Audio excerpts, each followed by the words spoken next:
SKB family, how we doing? Luke here with you. And I want to talk a few minutes about post-COVID ministry. All right, we are just a few days, I think a week away from entering June. And that means that some of our restrictions are going to be lifted and that we're going to be able to have more people in person at gatherings and at different events. And as we head into June and even July, that as vaccines roll out and case numbers, hopefully, God willing, go down, those numbers are going to increase. And so that means returning to community. One of the markers of our faith is really this embodied community. We are the body of Christ who gathers together in various ways, whether that's Sundays for our worship gatherings, whether that's small groups, Sunday school classes, different discipling events. We gather together in person, and that's so important. Over this past year, we've had taste of that, whether it's smaller church gatherings, whether it's things like Zoom, or maybe one-on-one meetings around a walk around a park or a coffee in someone's driveway. We've had taste of it, but we're slowly moving back to kind of what we were used to in ministry. And so at the Compass West, we're thinking about this. We're thinking about regathering our whole entire church together. We've actually haven't had our whole entire church together in over a year. And so we're excited about that. And as we think through that as a church, we're asking, how can we encourage people to come back? Because the reality is not everyone's at the same place when it comes to regathering as a church. In fact, I think there's 4 types of people that we need to address as leaders to welcome them back to in-person gatherings. Right? I want to talk to you about these 4 types of people real quick. All right, the first are the eager beavers. All right, these are the people who cannot wait to get back to in-person gatherings no matter what it looks like. They're not worried about COVID. They're not worried about restrictions. They just want to be with people. And they're the ones who are always signing up for your events. They're probably the ones who have texted and emailed you the most over the past year, asking you, when are we going to do something? When are we going to do something? When are we going to do something? What's it going to look like, right? They just want to be gathered with the church, right? We don't have to really talk a whole lot about this group of people because, heck, they'll be there. The second the doors are open, the second the event happens, they are going to be there because they love being with people, all right? Eager beavers. Number 2, they're the cautious group. Number 2 is the cautious group. We could call them COVID cautious.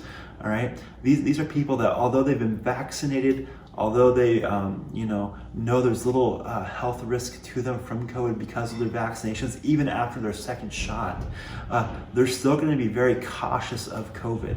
They're still going to have lots of concerns around it for whatever reason. And so with this group, we really need to pastorally love and care for them.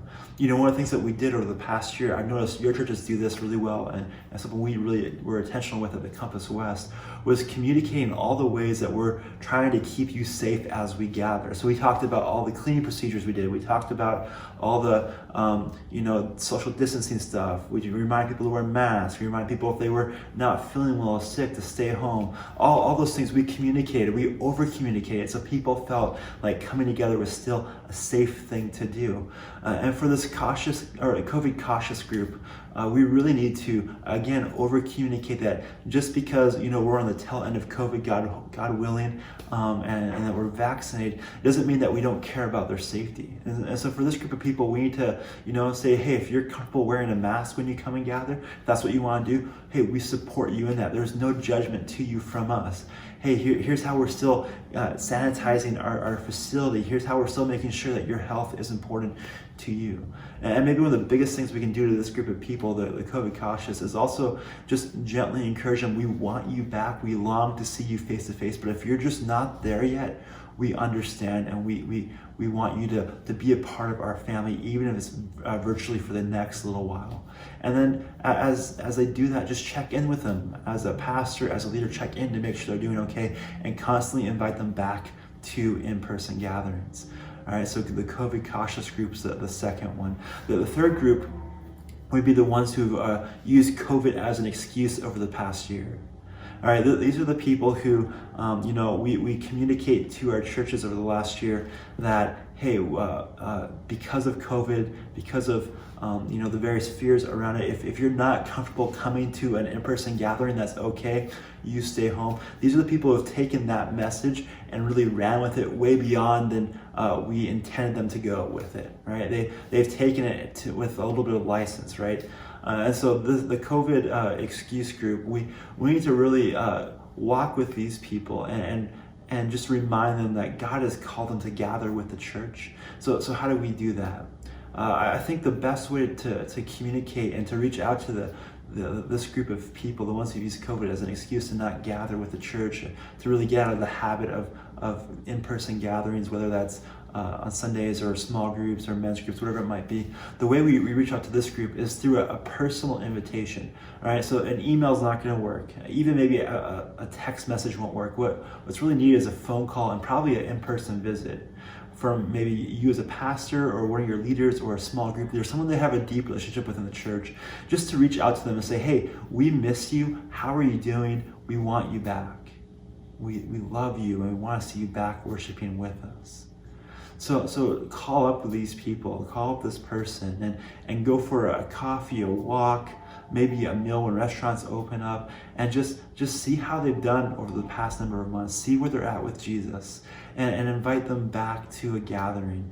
And if they don't come, follow up with them, check in with them. You almost got to pester them a little bit just to remind them that they are a part of your body, of the church in your city, and that you miss them, right? So this third group are those who've used COVID as an excuse to really fall out of the habit of gathering with the church, all right? The fourth group is probably the toughest group. The fourth group are people who I would say are in the COVID rut. All right, these are people who have just fallen off the map. We all have these people, right?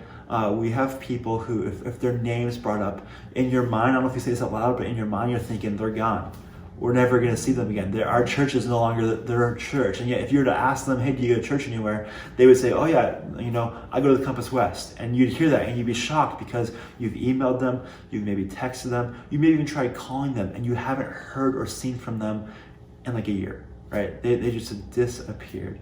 And the reality is they've fallen into the COVID rut. They've fallen into kind of a pattern of life where they haven't engaged with the church. They might be no longer watching your Sunday gathering live streams. They haven't talked to a small group leader or a mentor or a friend from the church. And they've really cut off all communication. And it isn't on purpose. It isn't because they're angry with you. It isn't because they hate your church. It's just happened because of COVID. So how do we bring someone who's in the COVID rut back to in-person gathering, back into community? And this is a tough one, and it's going to take a couple things. Number one, it's going to take a personal connection. So again, not an email, not a church-wide announcement. It's going to take a phone call, or maybe even like, hey, I was in the neighborhood and I stopped by just to see how you're doing because I haven't seen you in a year. One of those visits, right? A one-to-one connection. And it needs to be either a pastor or a leader or a really close friend, like a small group leader, or maybe someone who leads a ministry in your church that they're connected to in the past. And this person needs to go out and just really love them and care for their soul and just ask some of the hard questions like, hey, how have you been in the past year? Why haven't you been involved in maybe our online gatherings or in different things you've offered for connection points? And ask how they're doing, if there's any hurt or frustration with them. And then to invite them back, I would say don't invite them to a church gathering, but invite them to some sort of event. I was talking to a pastor this past week and he had a great idea that their church is doing. He was talking about they're having a COVID's over party. I don't know if that's the official name of it, but that's basically what it is. It's, hey, COVID is over, people are vaccinated, we can now have large groups of people together and we're gonna party about it. And so they have this whole entire plan for a COVID party, COVID's over party, sorry.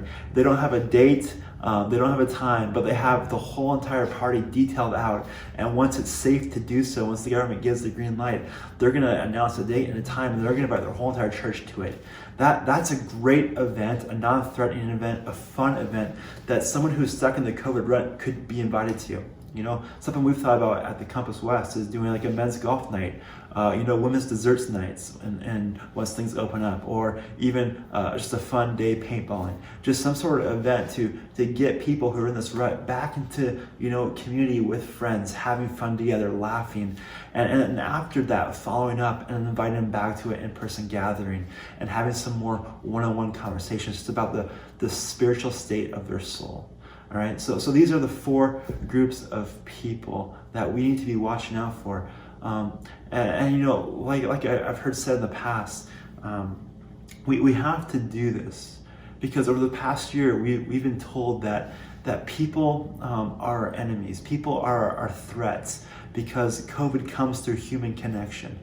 And the idea that that's just going to go away overnight, the idea that's going to be gone is just not reality. That's in people's minds. You know, Pastor Blair here at the Compass was telling me about that idea, and I hadn't really thought about it. It hadn't clicked for me until he mentioned that, and I thought, you're right. I am nervous about people.